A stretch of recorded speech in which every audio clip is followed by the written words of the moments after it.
दुलाराय बर' फरायसा आफादनि मोनसे हानजा जोंनि गाहाय नेहाथारि फरेन्द्र बसुमतारी आरो लोगो आफादगिरि खोरोमदाव औवारी आरो जोंहा स्पर्ट्स सेक्रेटारि गणेश बसुमतारी लोगोसेनो कार्बि आंलं जिल्लानि दुलाराय बर' फरायसा आफाद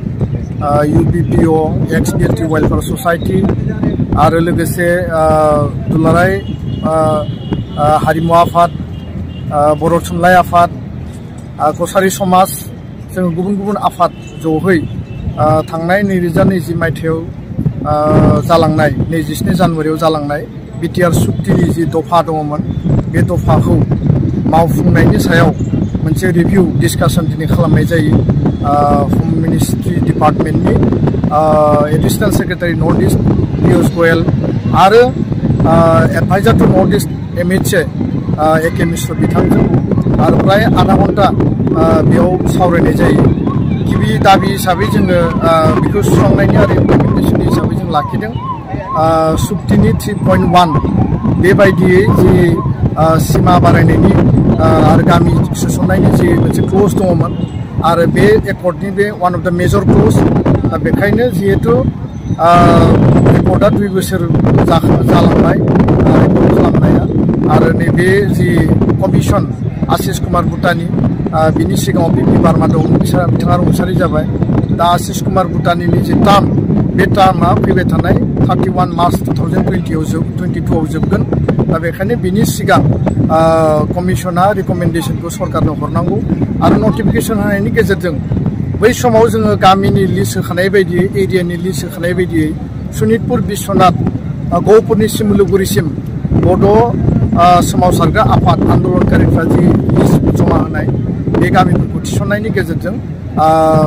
बे हाबाफारिखौ मावफुंनांगौ आरो सिमाखौ बारायनांगौ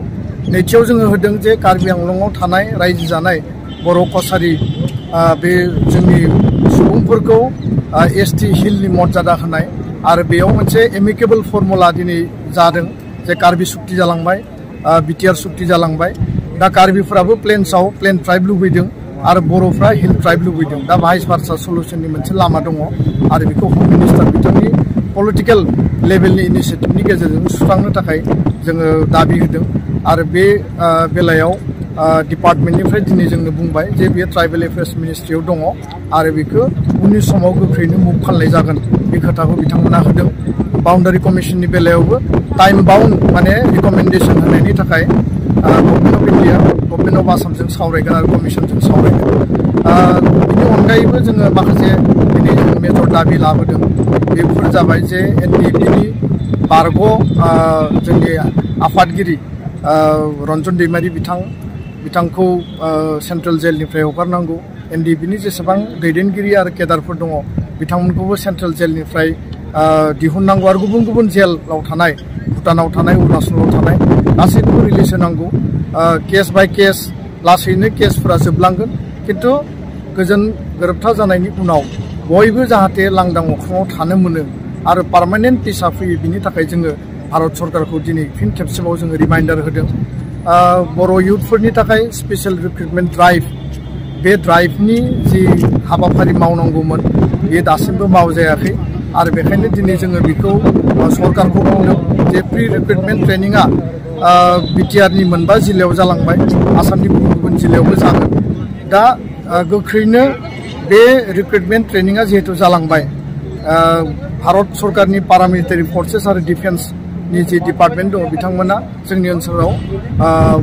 रिक्रुटमेन्ट रेलि खालामनांगौ आरो बेखौ बिथांमोना स्पेशल इनिशिएटिभ हिसाबै दिनै नोट खालामबाय आरो बे हाबाफारिया जागोन दा केस उइथड्र खालामनाय आरो जोंनि रिहेबिलिटेसन थालांनाय बिथांमोननो होनांगौ बे गासैबो हाबाफारिखौ लानानै जोङो दिनै बेयाव होदों फरेस्ट राइट एक्ट बायदि सनितपुर बिश्वनाथ हजाइ डिस्ट्रिक्ट गलाघाट डिस्ट्रिक्टआव हानि पट्टा मोननांगौ हा अधिकार मोननांगौ बेखौ जोङो बेयाव दफा हिसाबै लाबोदों डाइरेक्ट फाइनेन्सनि जि बाथ्रा दङमोन आर्टिकेल 280 खौ एमेन्डमेन्ट खालामनानै 125 एमेन्डमेन्ट 2019 आव जि बिल लाबोदोंमोन बेखौ पास खालामनांगौ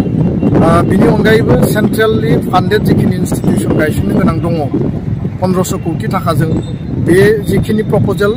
बिटिआर सरकारा आसाम सरकारनि गेजेरजों भारत सरकारनो हरबाय बेखौ गोख्रैनो मावफुंनांगौनि थाखाय जोङो बाथ्रा बुंदों आरो बिथांमोना बेखौ स्पिडि खालामनो थाखाय खोथा होबाय एडिशनेल माखासे जों डिमान्ड लाबोदों जे क'क्राझार रेडिअ सेन्टारखौ आपग्रेड खालामनांगौ आरो 2022 नि 31 मार्चआव बियो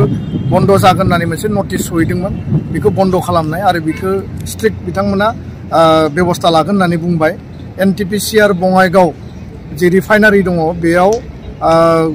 ग्रुप C आरो D थार्ड आरो फोर्थ गेटनि रिक्रुटमेन्ट जानांगौ बिनि बेलायावबो जोङो दाबि लाखिदों ग्रुप C एयारपर्टआव नाइट लेन्डिंनि फेसिलिटि गैया जायनि थाखाय गुवाहाटीयाव पेसेन्जारखौ गारनानै फैयो बे बाथ्राखौबो जों नटिसआव लाबोदों आरो गासै रायलायनाया खोब पजिटिभ जादों कार्बि आंलंनि इस्युखौ लानानै जिखिनि रायलायनाय दङमोन बेबो भेरि माच पजिटिभ जादों जों बुंदों जे नैबे बाजेट सेसन नङाबा मनसुन सेसन जाहाथे आरो बे 6 मासनि बारा बे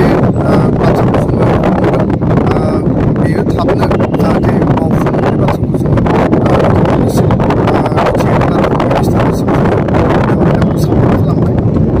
फैबाय थानाय समाव दुलाराय बर' फरायसा आफादनिफ्राय टाइम बाउन्ड एकर्ड इमप्लिमेन्टेसननि थाखाय जिखिनि मावनांगौ आरो हम मिनिस्टार अमित शाह बिथाङा आसामाव थांनानै 2024 नि सिगां गासैबो दफाखौ 100% मावफुंनो होननानै जि बाथ्रा होदों बे बाथ्राखौ लानानै नोजोर बोनानै दिनै जोङो डिपार्टमेन्टनि सानै सिनियर अफिसार बिथांमोनजों जोङो डिटेलयै डिसकास खालामबाय आरो भारतनि गाहाय मन्त्रि नरेन्द्र मोदी हम मिनिस्टार अमित शाह आरो जायफोर अफिसारफोर दङ दिनै माने के मिश्र आरो पियुष गोयल बिथांमोना खोब सिनसियारलि हाबा मावगासिनो दङ आरो फैबाय थानाय एप्रिल दानाव फिन आरोबाव रिभिउ मिटिं खालामगोन होननानै बिथांमोना जोंनो खोथा होदों